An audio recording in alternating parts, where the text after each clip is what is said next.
मणी sir, sorry.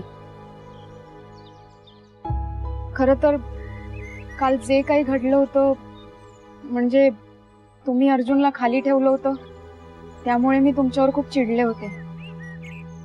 मी तुम्हाला खूप बोल लावले, त्यासाठी खरंच सॉरी. It's okay.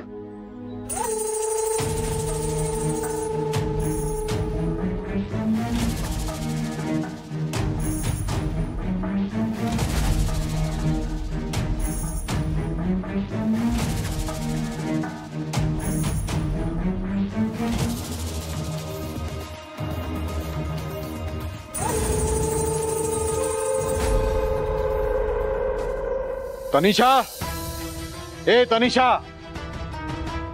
तनिषा. काय हो, काय झालं? एवढ्या हाका का मारताय तिला? तनिषा. काय झालं काका? तनिषा, मी बघतोय गेले काही दिवस तुझी या घरातली इन्व्हॉल्वमेंट वाढत चालली आहे. तुझं अगदी बारीक लक्ष असतं या घरात कोण काय काय करतं ते. नाही. आणि तुला इंटरेस्ट आहे ना या घरासाठी काहीतरी करण्यात, म्हणून तुझं लक्ष असतं, बरोबर ना? बापरे, मी काकांचा पाठलाग केला. ते रूम मध्ये असताना बाहेरून त्यांचं बोलणं ऐकलं. ते कदाचित कळलंय त्यांना आणि म्हणूनच ते चिडलेले दिसताय. तनिष, गेलीस तू आता. काका, तसं काही नाहीये. तसं नाही तर मग कसं आहे?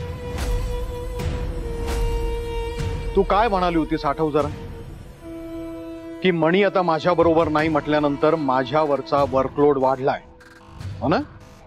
तू असंही म्हणाली होतीस की मला समजा तुझी मदत हवी असेल तर तुला सांगायला काही हरकत नाही, बरोबर ना? हो काका, पण तेव्हा आता मी तुझ्यावर महत्वाची जबाबदारी टाकतोय.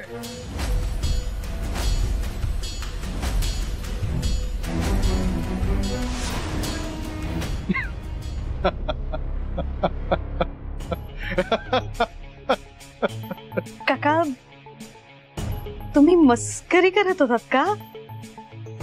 काका, तुम्ही इतक्या सिरियसली बोलात की मी खरंच घाबरले. काय घाबरलीस ना? हा, खरंच जमते ना ऍक्टिंग मला. सॉलिड. बरोबर.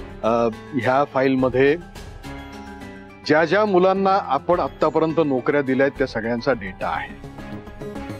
तेव्हा आता त्याचा लेटेस्ट स्टॅटस तुला अपडेट करायचा आहे. म्हणजे ती मुलं अजूनही नोकरीत आहेत का, त्यांना तिथे काही त्रास तर होत नाहीये ना,